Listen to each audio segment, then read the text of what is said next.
Please rise for a silent reflection and a salute to the flag.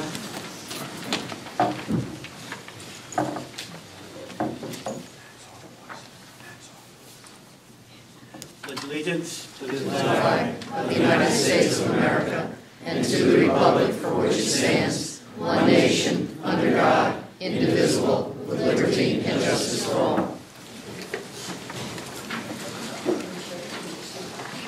Roll call, please. Mayor Mechanico? Here. Councilwoman Cynthia? Here. Councilman Diver? Here. Councilwoman King? Here. Councilman McLean? Here. Councilman Schuler? Here. Councilman Borbeck? Here. Thank you. This meeting is called pursuant to the provisions of the Open Public Meeting Law. Notice of this meeting was included in a list of meetings sent to the Coast Star and the Asbury Park Press, posted on the bulletin board in the municipal building and on the borough website. I need a motion to approve the agenda with the removal of resolution number 69-2012. I'll make that motion. Second? I'll second it. Any questions? Roll call, please. Councilwoman Cynthia? Yes. Councilman Diver? Yes. Councilwoman King? Yes. Councilman McLean? Yes. Councilman Schuler? Yes. Councilman Borbeck? Yes. Motion passes. Thank you. Need a motion to approve the minutes of February 13th, 2012, the executive session. I'll make that motion. I'll second it. Do you have any questions? Roll call, please.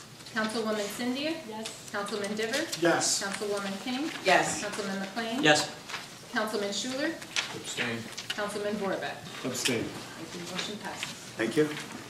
Motion to approve the regular session of February 13th, 2012. I'll make that motion. I'll second it.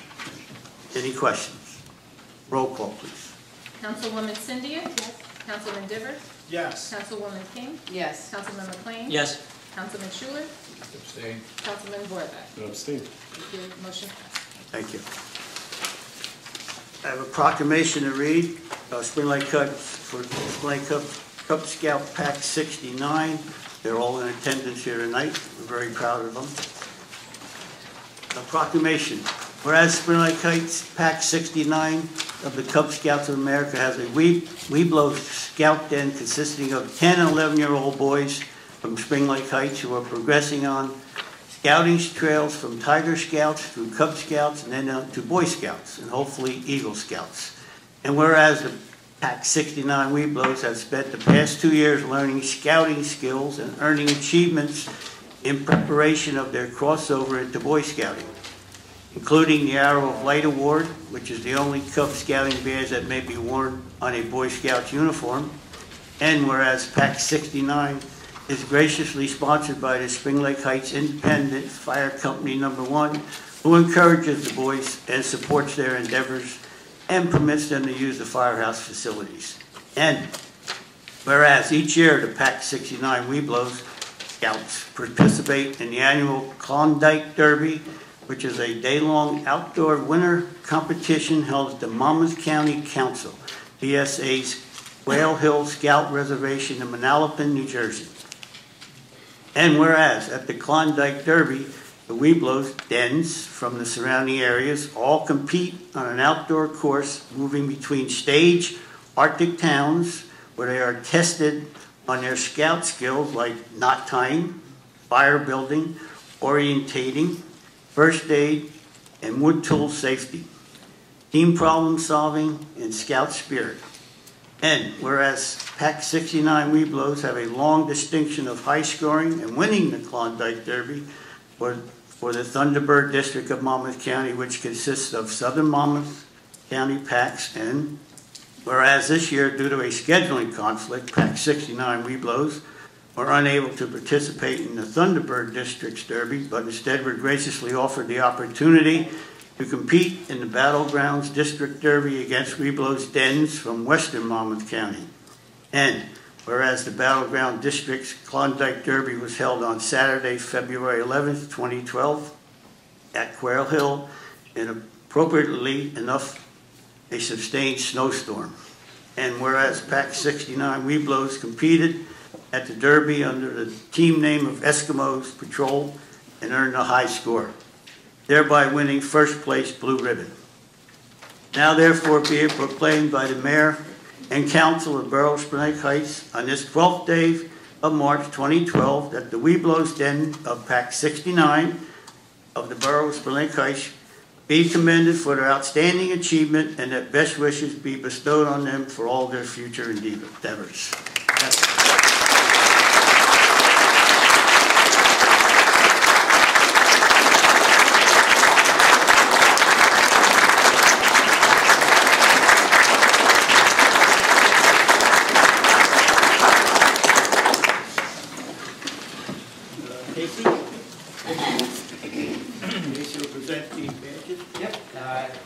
As accomplishment for their winning performance, each participant is going to get a badge from the Boy Scouts of America representing their victory in the Klondike Derby.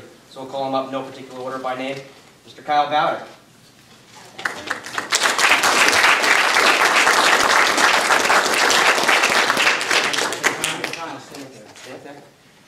Mr. Patty Brennan.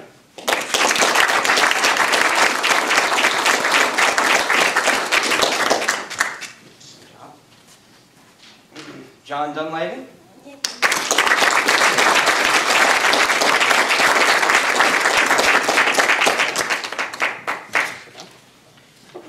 Quinn Galvin.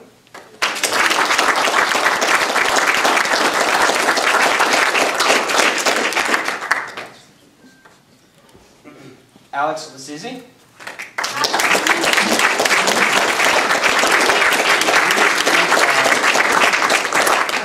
We'll get his brother trying to stand on that. Stand over there.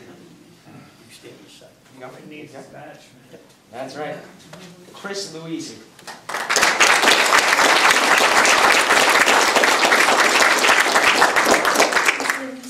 Yep. A stranger to me, Mr. Connor Tully.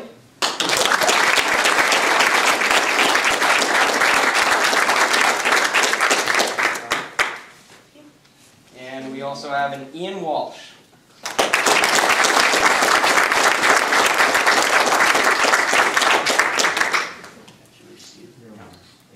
And last but not least, Ethan Heine.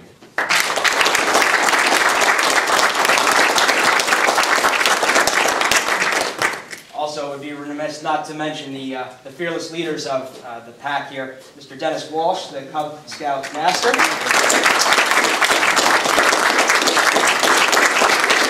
Mr. John Brennan, the Webelos Den leader.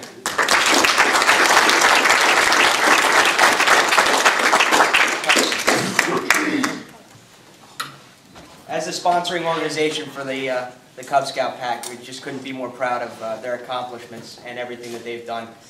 From one community organization to see these kids come up and do great things, we just couldn't be prouder. Yes, I want to thank Dennis and John for their great job. I want to congratulate the boys, and I was proud to see you pass your wood safety test.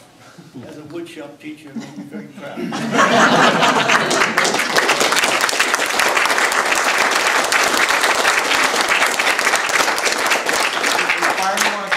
Join us for a Come picture. on, take a picture. All the members of our come on. You guys move it in and move it so that you guys can. For the most part, except for me, you're Paul. Have to stand back.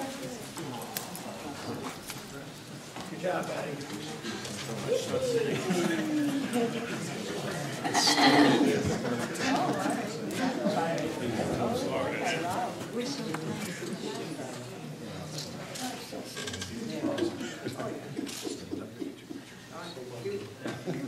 Smile, Pat, don't smart. All right. Very good.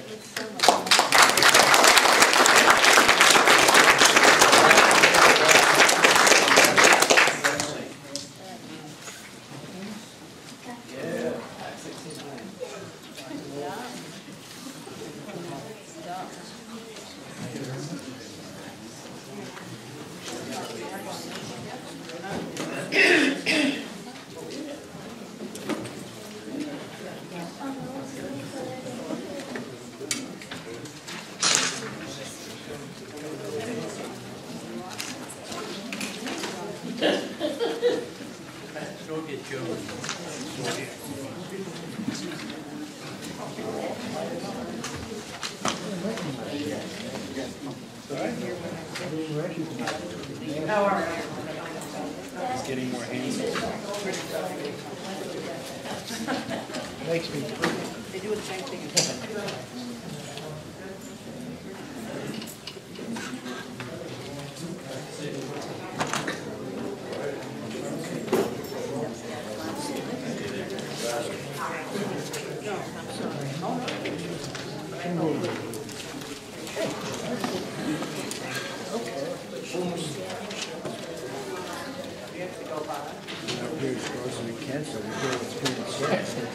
Absolutely. I don't want to talk anymore.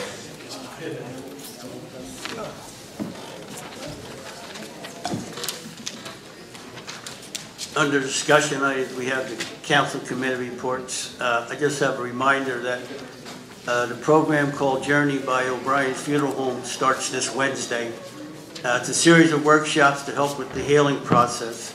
The program's free. It's open to all residents. There's a counter.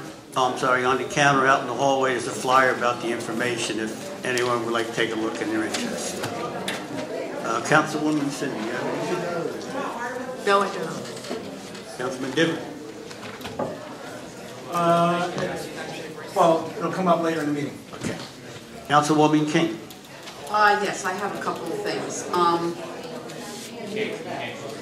First of all, the bike sale is going to be on April the 7th from 8 a.m. to 11 a.m. at Borough Hall here.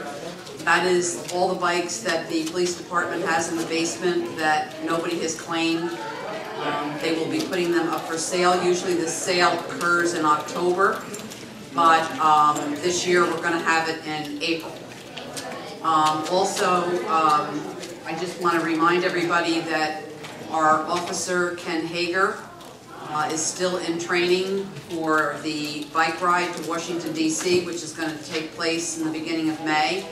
And if anybody wishes to contribute to this cause, which is for the families of the officers who have been killed in the line of duty, they certainly can make a contribution to him or stop at police headquarters, and I'm sure any of the guys could take care of it. On Friday, March the 9th, there were 4 individuals that were arrested here in town for soliciting door-to-door.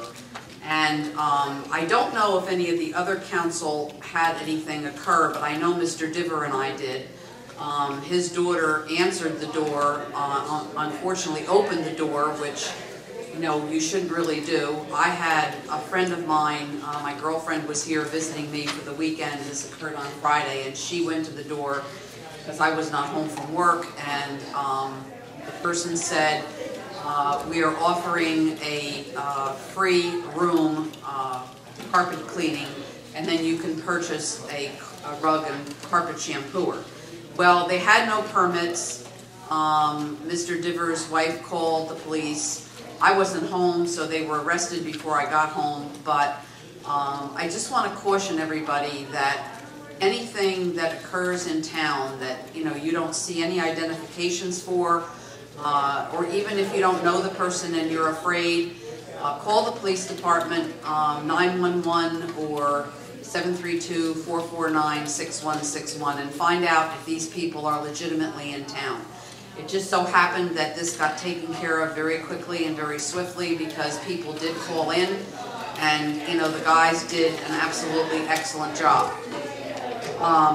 And that brings me to the point of, again, as a reminder, please, at any time that you see anything suspicious, kids out late at night, kids where they're not supposed to be, thank you, Zach, anything that you don't feel is of the norm, I just want to remind you again that the numbers to call are 911 and 732-449-6161, because we're still having people trying and attempting to use the phone that is not manned.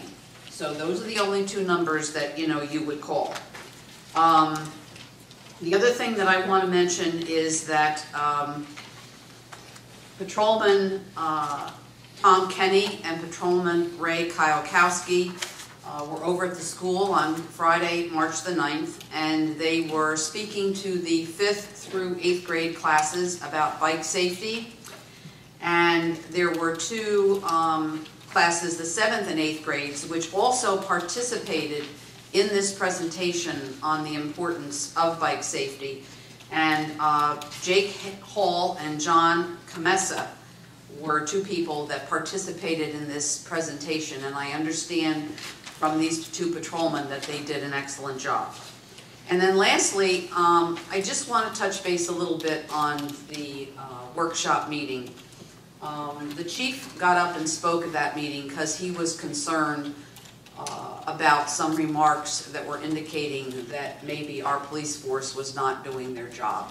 After the meeting, I also got some calls saying that people who were here were very upset, some of the people, over the fact that this was indicated. And I just want to say that we have a very, very fine police department. These guys do a wonderful job.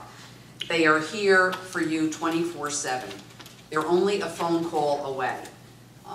So I just want to reiterate what the chief said at that meeting and, say, let's not point fingers at the very people who are protecting our town and making it safe for us to live in.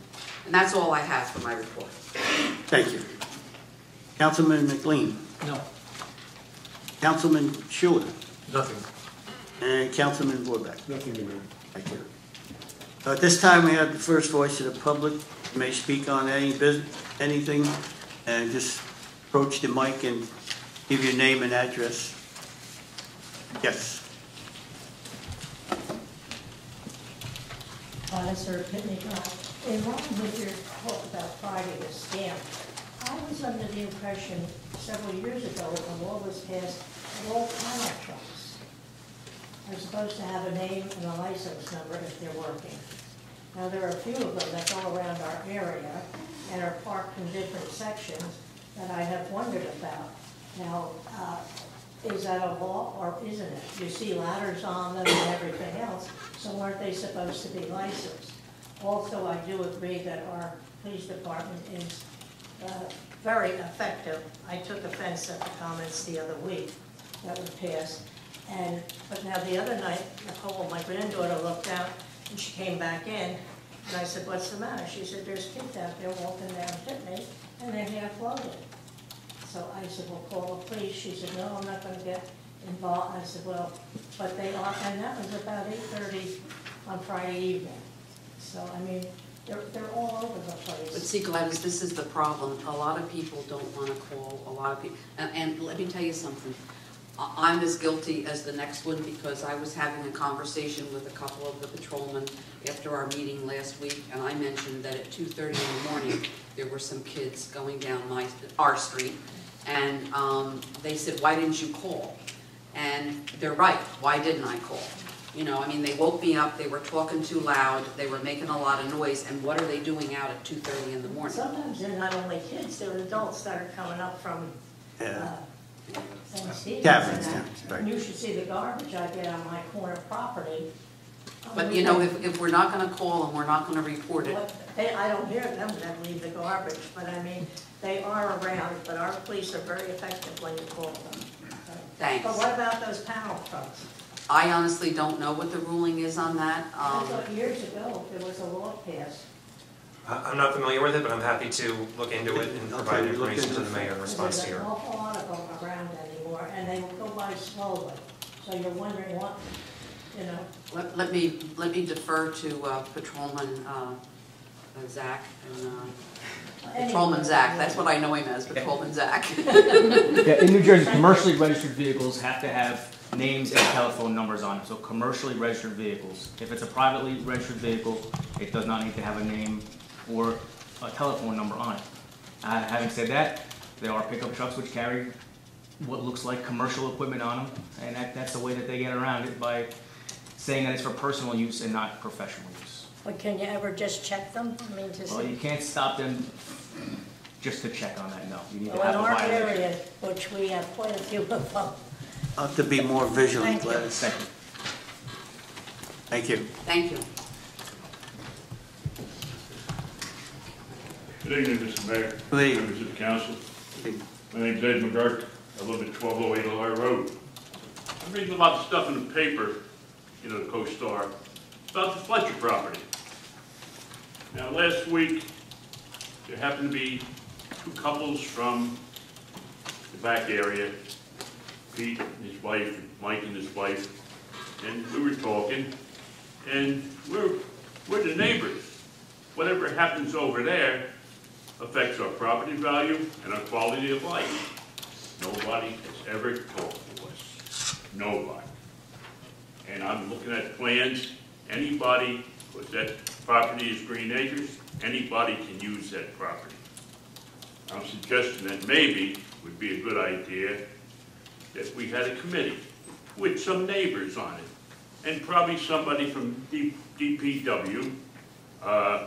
You want to put picnic benches in there? Who's going to clean up after them? I will say one thing about the guys in the Borough yard. They come over there. They have done a better job of keeping that place looking good than the contractors who Mrs. Fletcher had, and charged well over $100 every time they came. You know, so our guys are doing a great job with that. But you know, you're going to have people in the weekend, you know, if they're going to use the picnic tables. I hear a community garden. I wonder, you know, I wonder what's going to happen to my property value. And I don't want to come in here and fight with you guys, because you're the guys who decide what to do. So I'd appreciate it if you did some thinking on it. So thank you very much. Welcome, Ed.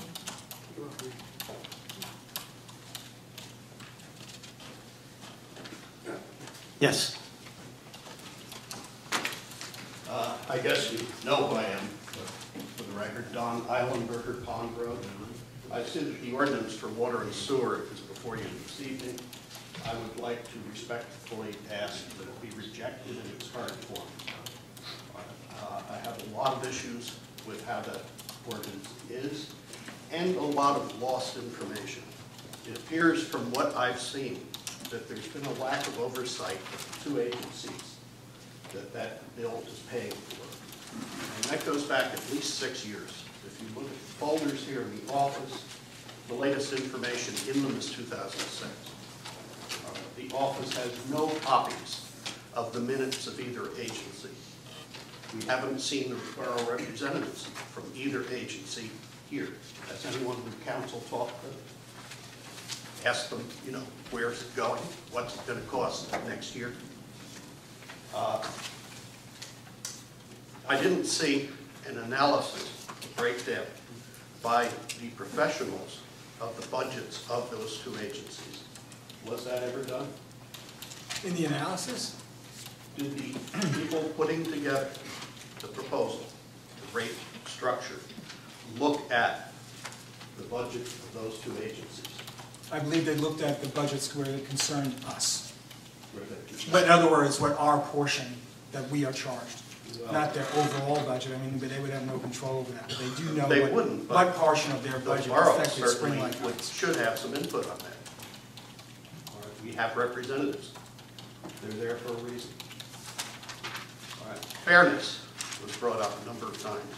I do not accept as fair charging people different rates for the same product that costs Spring Lake Heights the same amount of money. People want to water their lawn. We're not using all the water. We've sold it to Seeger.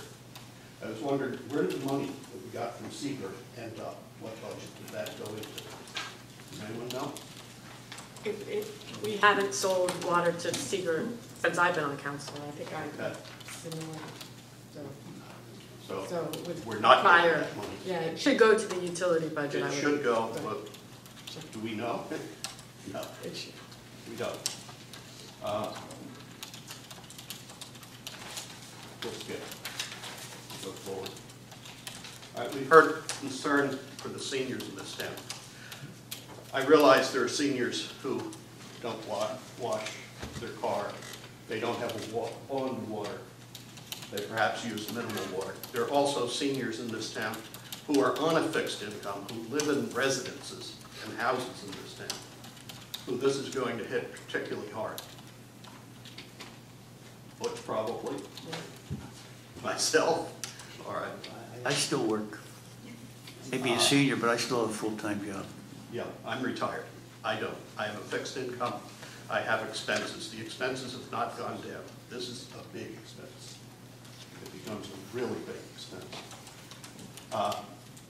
The end result, and this also applies to families with, say, multiple children who use a lot of water, is you're going to drive these people out of town. That's the unintended consequence of raising these rates. You're making it too expensive for homeowners in this town. That forces them out. All right. If that's the intent, well, that's what it will achieve. If it isn't, think about that consequence. In general, Mr. Diver, you said we all have some skin in the game. You have a pump. I don't have a pump. Okay. You said you had a well. Mm-hmm. All right. I still have skin in the game, sir. I'm sure you do, but... I have 2 daughters, trust me. Okay. But when you water your lawn, it comes out of the well. When I water it, it comes out of the faucet, or out of the borough water. And by not having a provision for a separate water meter for irrigation use, you're charging me to process sewage that isn't going down my pipes. If water falling on the lawn does not go into the sewage system, all right, that to me is unfair. And that provision should be in this, certainly in any water sewer rate. It was mentioned the budget for the 2 utilities. Did I get the number right that it's about $2 million? And that consisted of 20% of the $5 million budget for the town over the $5 million. Well, $2 million is really 40% of $5 million. The 20 was mentioned here at one of the meetings up there. It's really 40%. Okay. Would any business, Mr. Diver, you're a businessman, all right, sign off on a $2 million or say a $1.3 million bill, all right, without a real analysis of what the cost structure is that creates that bill? Because that's what you're doing. All right, you're passing the buck from the 2 agencies down to the citizens of this town and the residents. And I think that's unfair. Thank you for your time. Yes, sir. Anyone else like to speak? Yes, Martin.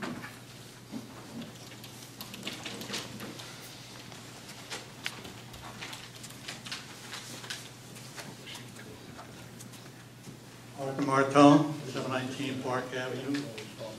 I'd like to talk about the rate increases too. First, I'd like to say that the council hasn't been too candid with the taxpayers here when we were asked about the cost of the water we buy. It seems to me if you're going to sell a product to somebody, you ought to know what it costs you. And nobody seems to know what it costs for a million gallons for the water we buy. I'm disappointed in you in that. And the other thing, water is very important for our life, for our cooking, our cleanliness. And so it's an item that we really need. And when we can't choose who's going to supply our water or who's not. You talked about other boroughs and what they charge. And I like Seager. They charge $0 from the beginning. Everybody pays the same rate for whatever they use. The way our water is going to be now, that whatever I pay for 1,000 gallons, my neighbor on my right could be paying another rate, and the one on the left could be paying another rate beside that, depending on how much they use and how much they don't. And I don't think that's a wise way to do it. We want to raise some money, I imagine, but Mr. Tiver complained here that we don't have a large enough increase. We're going to be back here next year doing the same thing. I'd like to know what's wrong with that. You're here to talk about it. Let's talk about it. Now, the borough's pleading for money. We're bleeding a lot of money. We're paying for lighting in apartment complexes and so forth. And they get that under what we call a qualified private community. Yet I can't find anybody that certifies them or even a signature that says what they're supposed to do or get. they have rules there. In fact, the borough doesn't even have an application for them to apply if they want to use it. Not all of them use it. Now why? Why not make them certify as to whether it's correct or not? They have lawyers, they can read the rules the same as we can. In fact, do you know of any, who in town certifies and qualifies the unit? Whose job is it to sign it? Well, there are requirements under the Municipal Services Act as to what qualifies as a qualified private community, and that term is defined in the municipal service law. And I could review the listing of the qualified private communities that exist here in Spring Lake Heights. Obviously, we've got Fairway Mews and a whole host of other complexes, including the complex that I myself reside in Spring Lake Heights. We have a number of different townhouse complexes, they are receiving, as they are required to by law, payment for snow plowing and/or the municipality can provide the actual service itself. They can either we can provide the service, or they can. I understand that for a qualified private community, but who in town certifies that they are a private qualified community? I haven't seen one signature on anybody. As I say, they don't have to say they are because they don't have an application. Well, I would imagine, I would venture to say that those that are receiving the reimbursement that it's rather clear that they would qualify as quote-unquote qualified private communities, such as Fairway Mews and the other Wickham Manor and the other complexes here within the borough. But just because they're a complex doesn't qualify them. They can't be privately owned. There can't be any rentals there. Well, there's a law that relates to the rental. Multifamily apartments also can qualify. There's a separate law dealing with reimbursement of the snow plowing and street lights and others. Well, who in town certifies them to be qualified? Well, this would all fall under finance. It's certainly something that I can review with the finance chair, and if there's any loose ends that the borough needs to tidy up with regard to how we process these types of payments in the future, we certainly can do so. But as I indicated, it's just relating to those specific complexes that already exist within the borough for townhouses of the type that I already mentioned, the complexes that are. You mentioned them, but is anybody certified that they're correct? It seems nobody's standing. Nobody can point a finger that it's his job to do it. Why?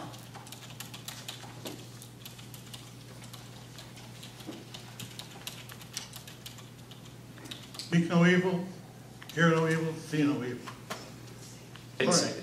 It's a requirement of state law, sir. So Pardon? It's a requirement of state law. So the borough's complying with the requirements that are imposed on it. I haven't seen anything that shows they're complying with it. Well, the compliance would be the fact that they're either providing the service or providing a reimbursement payment for the service. I realize that, but who certifies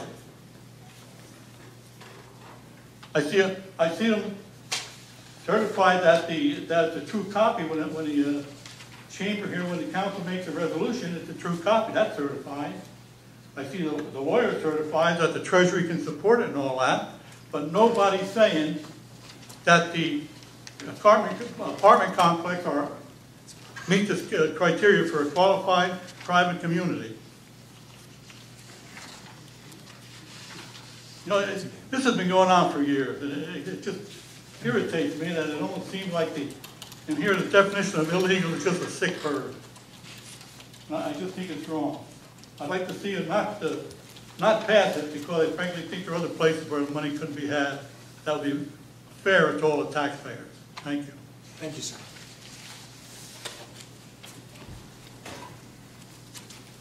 Anyone else? Yes.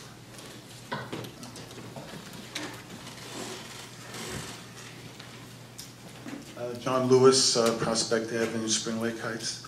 I would have kept quiet, but Art got me going. Don't get any bomber pilots mad at you. That's the message that you should take. I'm also against the rate increase for a number of reasons. I don't believe, could you tell us that it is MRSA that's charging us 30% more for water? Is that what happened overnight? Is that why we're getting this bill? No. SMRSA is the sewer. Oh, okay. NJSWA is the water side. Did they charge Over the us? past 20 years, we've received an average of 5% a year increase. Okay. And the money that we collect, I'm just trying to make this plain and simple. Sure. The money we collect for the water is not enough to pay the people that are treating it. Is that the case we have now? We do collect enough money right now to pay them. Is that not correct, or? That you do collect enough, but we have a structural deficit that hasn't risen. Okay, and that word there, I think, the general public, when you say we have a structural deficit, in my vernacular is you're looking to increase revenue, have a little slush fund on the side, and that will be the structural deficit, will be that extra money that you have. Reserve, you might call it? I wouldn't quite put it that way. Okay. All I wanted the answer to, and you gave it to me, is that we do collect enough money presently to pay the people that send us our water. And what we're doing with this increase is we're going to build up a reserve, a structural deficit, or this or that or the other thing. And I know there's money. Earlier they said there was $290,000 that they'd like to see in the structural deficit, if that's the word. I believe you could find a couple of $100,000 here and bring these increases on in a much more incremental way. There was a suggestion made last meeting to leave it at $10,000 and raise the rates, which people, 4 times a year, they're going to be reminded that their taxes went up. And I thought you could have left it at 10, raise the rates, possibly the following year, maybe drop it to 8,000 if you need to do that. But the answer that the public needs to know is that we do collect enough money presently to pay the people that are sending. Presently, you would not collect enough in the coming year. Okay, and that's the thing. What the structural deficit means, John. Let's not mislead people. No, I'm looking for the answer. You Okay. just, in one sentence, you said we do collect enough money to pay them. Now you're saying. I also told you there was a structural deficit. So if we, in the coming year, in the present year, in this present year that we just are concluding, yes, there is. Next year, there will not be. Okay, there'll be a deficit because you're going to raise their rates next year again, and we'll have to pay more money to them. And I think I'll come back next year and ask you at that time if we collect enough money for water to pay them. And if we have extra, I think it was also brought out, excuse me, that you pay portions of some of the salaries in town out of the water budget. I would suggest, as soon as you can, to stop that practice. Put the salaries where they belong, in the divisions they belong, and that way it's easier to look at a budget when you need to make cuts, rather than saying it gets paid 50 cents from here and $1 from there. Again, please think it over. Leave it 10,000 at least if you're going to raise the rates.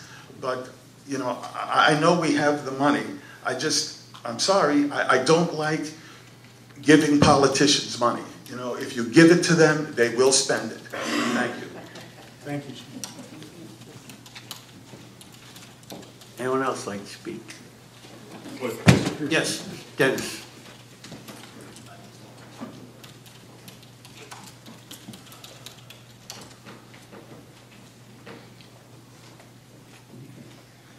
Dennis Pearsall, Central Avenue. I'm here again to ask the council to kind of hold back on the huge increase that you've proposed. The last 2 times that I was here, I think I expressed my concern that 30% is a whole lot of money. I just got my Medicare card the other day, and so I'm not sure if I'm a senior yet or not.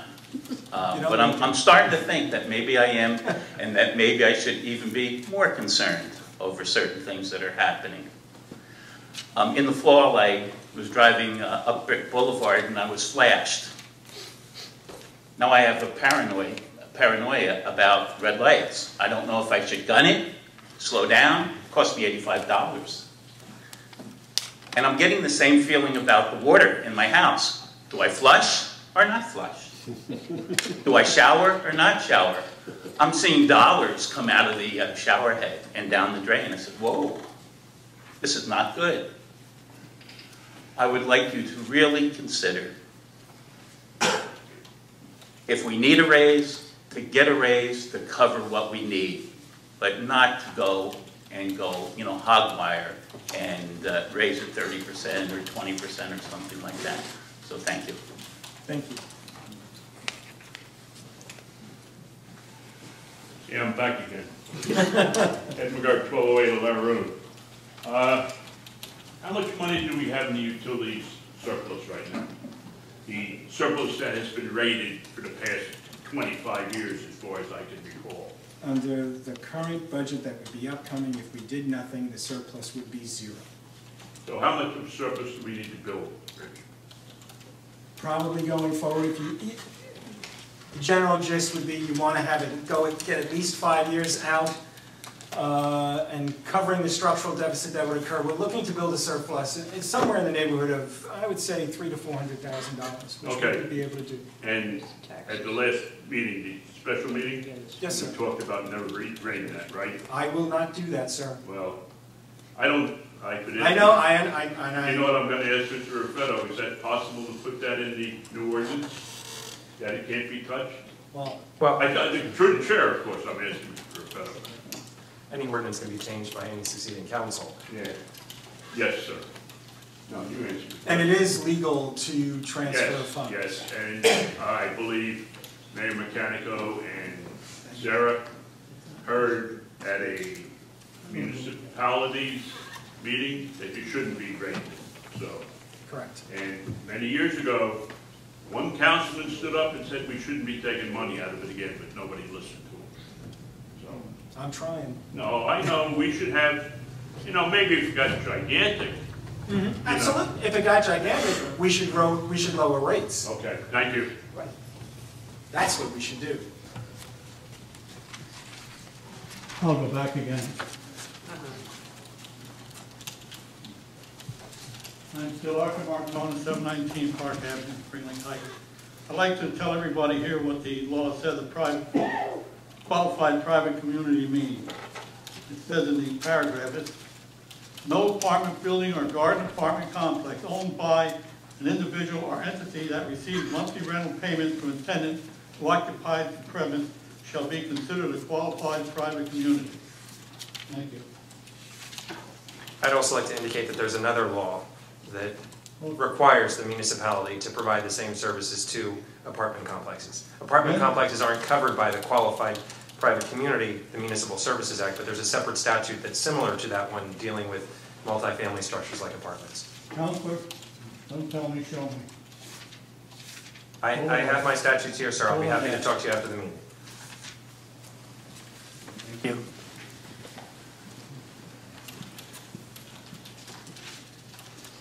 Kathleen Crippen, 564 Atlantic Avenue. Interesting, the comments about this huge increase. I actually have copies of the meeting minutes from 1990 when the council raised the rate previously, and if anybody's interested in seeing them, I have them on my laptop here. The rate increase, and I'm glad Frank Walsh is here tonight too, because Frank, unless this was another Frank Walsh, you were the SMERS rep at the time? Yes. And came and actually gave an explanation. And, you know, it was interesting because when the auditor was here for the hearing, the auditor indicated that in 1990-91, the rate was increased 70%. Well, when you read the meeting minutes, what they do is they throw the SMERS rep under the bus, because the SMERS rep is called in to explain why the budget has a 25% increase in the base rate and a 14% in the yearly charge. So the SMERS increase was a total of 39%, but then there was another 31% on that the council just didn't bother to discuss in front of the public. So I think you folks were very above board in your discussions and having a workshop, although I would like to have seen Mr. Blasey brought in and made to fall on his sword for that one too.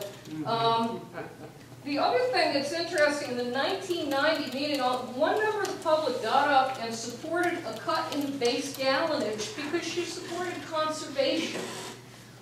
Water, clean water, drinking water is one of the most important resources that we have, and it is one that is increasingly short supply on this planet. And they're not making any more. So to conserve water is extremely, extremely important. If everyone watered their lawn, there always is a certain amount of runoff that enters our stormwater system, and that does cost us money because then the town is obligated under the stormwater management regulations to spend money on managing the water that's in the stormwater system. So conservation is extremely important. And I have one question. If there was a major water main break tomorrow, or a major sewer break, where would the money come to fix that? Right now, you would probably have to bond it. You would have to raise money through bonds. Because You have we to don't borrow have the money. So, Have 300. well, it would cost That's more not than true. that to do a sewer and water main. And DEP this is something DEP right now is coming into the 4 towns in the Recon watershed to look at the health of your stormwater system and your sanitary sewer system and your drains. So if DEP were to come in tomorrow and tell the municipality to replace it, we would be in serious trouble. And just We have $300,000 in the capital account in the utility which, budget. in replacing sewer, I would If we respectly have a water submit main it's chump break, change. we do not have It's to chump change. borrow. And personally, from my own personal viewpoint, I don't have a problem with this, and I kind of like the 5-year plan because it allows me the ability to budget forward a little bit. Thank you. Thank you. Anyone else like to speak? See no hands, I need a motion to close the voice of the public. I'll make that motion. I'll second it. All in favor? Aye. Unfinished business, this is ordinance number 82-2012, and I'd like the clerk to please read the title. Ordinance 02-2012, an ordinance amending and supplementing Chapter 14 Sewers and Chapter 15 Water of the revised general ordinances of the Borough of Spring Lake Heights, New Jersey. Thank you. Need a motion to adopt and advertise in accordance with the law. No. Go ahead and make the motion and proceed and make the motion to amend. I'll make that motion. Second? Second. Any other questions? I'd like to make a motion to amend this ordinance. The amendment that I would like to make is I would like to see the gallonage go up to 9,000 instead of the 7,500. If I may interject at this point, motions to amend are perfectly fine, and the council will move forward to consider that, but I also want to bring up 2 other potential non-substantive amendments, and perhaps Councilwoman King might be interested in amending her motion to incorporate these other 2 non-substantive revisions that I'm going to recommend to you. The first is, you'll note that there's language on the ordinance that's shown in red. And that ordinance that's shown in red, and this is the same copy that was passed out to the public the night the ordinance was introduced. Basically what we did with that is it's the same language as it was originally drafted and in the council's packets for introduction, but it was moved around within the paragraph so as to make it more clear. There was no change to the numbers at all. The threshold amounts are the same, the dollar amounts are the same, but we wanted to make it read in a more clear fashion. Previously what we did is we had shown the language that was coming out with strikeouts, the language that was going in with underline, and that's typically how ordinances are shown when they're being adopted. But in utilizing the prior old language that was there and merely trying to insert and take out, it made it very cumbersome and it didn't read as clear as it would read in this format, as shown in red. So this is a version that has been out there and passed out to the public since the first meeting, so it's not a surprise to anyone, but there has never been any formal motion to amend the ordinance to revise the language in this fashion. And that would be the first recommendation that I'm going to make to you. The second recommendation is with respect to the dollar amounts that are listed in 2 of the penalties section of the ordinance.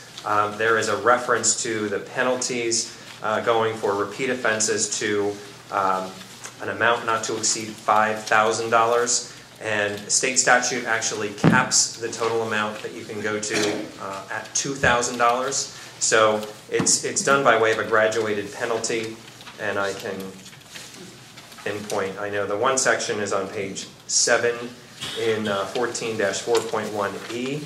There's a reference to 5,000. I would suggest that you scale that back to 2,000. And then there's another reference on page 8 in subparagraph F. The first violation not to exceed $250, the second violation not to exceed $1,000, the third violation was going to go all the way up to $5,000, and I'm recommending that you cap that at not to exceed $2,000 instead of $5,000. That way you're consistent with state statute. It's not substantive because it's scaling it back. It's not taking it higher than what was originally advertised and sent out to the public, and it also is making it consistent with state law, which would preempt this anyway. So those are my two suggested revisions, and perhaps Councilwoman King, if you're amenable to this, you would consider amending your motion not only to incorporate your gallonage revision, that you would also include those other two amendments as well. That's fine with me. I go along with that. Okay. So the motion that Councilwoman King has made relates to 3 amendments that would be made, all non-substantive, to amend the ordinance this evening. That would require a second and a vote in order to amend the ordinance, and this would be a vote merely to amend the ordinance. Then you would need a second vote after that to adopt the ordinance as it has been amended. I'll second the motion. Need a roll call for these 3 amendments. Councilwoman Cynthia? No. Councilman Diver? Yes. Councilwoman King? Yes. Councilman McLean? Yes. Councilman Schuler? No. Councilman Borbeck? I'll abstain from that. Okay, so it passes with a vote of 3-2 with 1 abstention. So the ordinance has now been amended, and you would need a motion to approve the ordinance as it has been amended. I'll make that motion. Second. Questions? A roll call, please. Councilwoman Cynthia? No. Councilman Diver? Yes. Councilwoman King? Yes. Councilman McLean? Yes. Councilman Schuler? No. Councilman Borbeck? No. The mayor would have to break the tie. Thank you. Yes. So the ordinance as amended passes.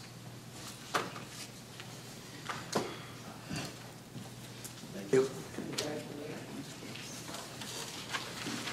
Resolution 68, 2012, appointing Borough Administrator.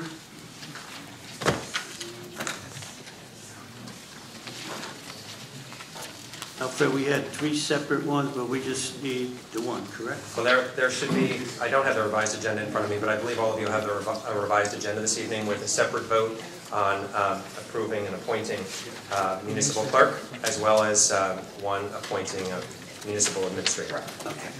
This is Resolution 68, 2012, appointing Borough Administrator. Need a motion? I'll make that motion. Second? Second. A roll call, please. Councilwoman?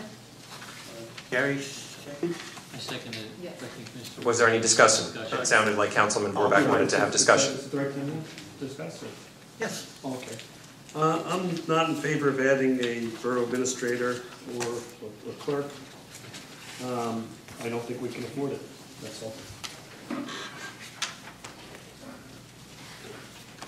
Anyone else like to say anything? Correct me if I'm wrong, but some of these problems we're having with the water utility probably could be solved with our borough administrator.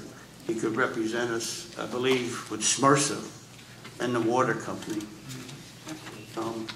Could probably alleviate some of the future problems. Anyone else? Roll call, please. Councilwoman Cynthia? Yes. Councilman Diver? Yes. Councilwoman King? Yes. Councilman McLean? Yes. Councilman Schuler? Yes. Councilman Borbeck? No. Motion passes. Thank you. Our administrator is in attendance. Should I acknowledge Mr. Delaney? Yes, Delaney. Thank you, Mayor, and my thanks to the Mayor and Council for their expression of confidence in me. I look forward to working with you and for you, and I look forward to serving the residents of Spring Lake Heights. Thank you. Look forward to working with you.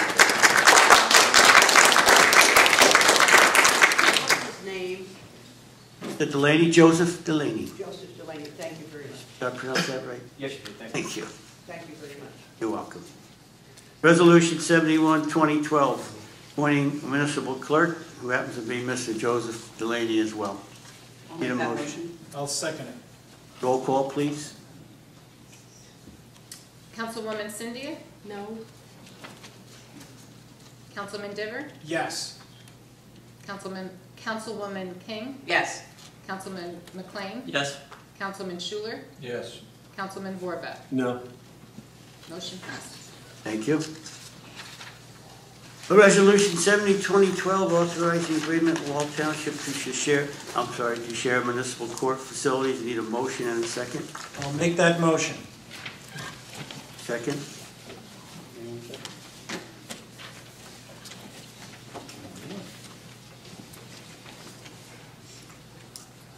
I'll make a second. I'll second. Okay. Thank you. Any questions? Questions? Roll call, please. Councilwoman Cynthia? Yes. Councilman Diver? Yes. Councilwoman King? Abstain. Councilman McLean? Abstain. Councilman Schuler? Yes. Councilman Vorback? No. Passes. Motion passes. Next on the agenda is the consent agenda.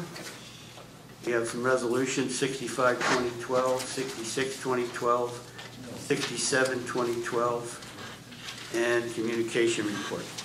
Need a roll call. I'm sorry, a motion and a second. I'll make that motion. Second. Any questions?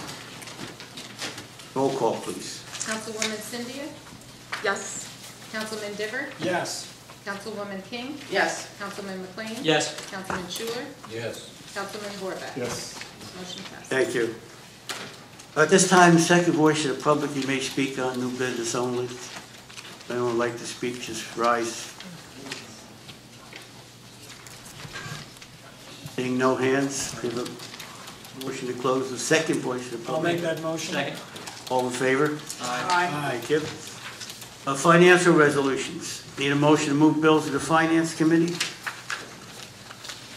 Make that motion. Second. A roll call? Any questions? I'm sorry. Roll call, please. Councilwoman Cynthia? Yes. Councilman Diver? Yes. Councilwoman King? Yes. Councilman McLean? Yes. Councilman Schuler?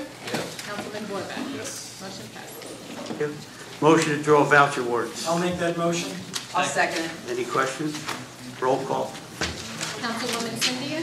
Yes. Councilman Diver? Yes. Councilwoman King? Yes. Councilman McLean? Yes. Councilman Schuler? Yes. Councilman Vorback? Yes. Motion passes. A motion to adjourn at 9 p.m. I'll make that motion. Second. All in favor? Aye.